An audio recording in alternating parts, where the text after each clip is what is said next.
The location of industry generally depends on the availability of three factors. So, what does someone have to consider when they're thinking about locating a factory? Well, it kind of depends on what you're producing, but generally, these three fundamental factors are going to be considered: human considerations, physical considerations, and capital, which of course means money, considerations. Human considerations like you, me, that's right, us. We are actually something that gets considered when it comes to building a factory and producing something. We can classify labor essentially as skilled or unskilled. Skilled meaning that you have some ability to do some specific thing really well and probably were trained to do that. Unskilled means exactly the opposite, that you don't necessarily have any particular ability to do some specific thing.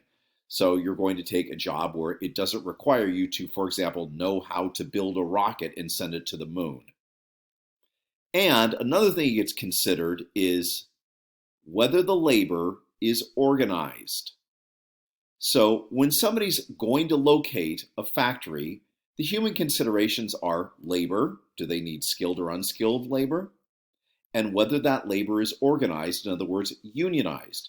Because unions tend to get better pay and better benefits for the employees. And of course, this is going to cut down on the profit for the people at the top and the investors.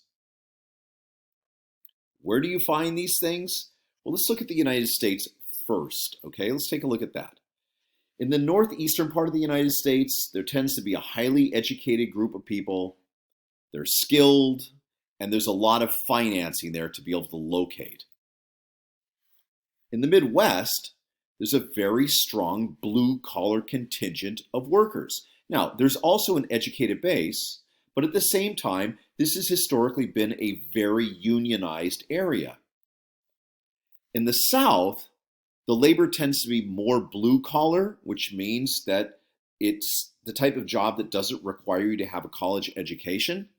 It's largely non-unionized, but at the same time, the South is trying to draw more high-tech industries in and more higher-paying industries in. And then in the West, well, once again, it's highly educated, but there's also a blue-collar component to it, and it has a kind of mixed unionization. Depends on the job, really. With regard to skilled labor, what does this mean? This has to do with finance, computers, high-tech, biotech, banking, engineering, stuff like what you find in Silicon Valley, for example.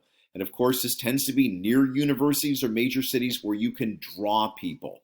Places like Silicon Valley, just the southern part of the San Francisco Bay, Boston, New York City, LA, Seattle. Unskilled labor is stuff like textile manufacturing, like what you see in that photograph, general manufacturing, food processing. This is in the southern part of the United States, but also Asia and Latin America.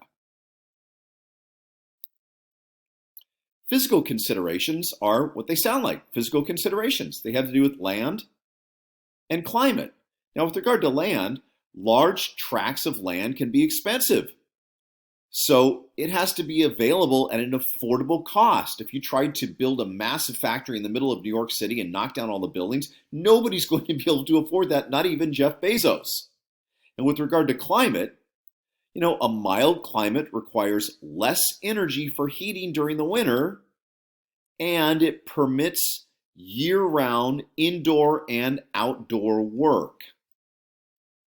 What about capital considerations? Considerations related to money. Well, are the local banks supportive of loans or not? Are the local governments supportive with big tax breaks or no taxes at all or not? And are the local governments strict or lax on their enforcement of environmental laws? All of these things, human considerations, physical considerations, capital considerations, go into determining where a factory is going to be located, where industry is going to be located. But there's more.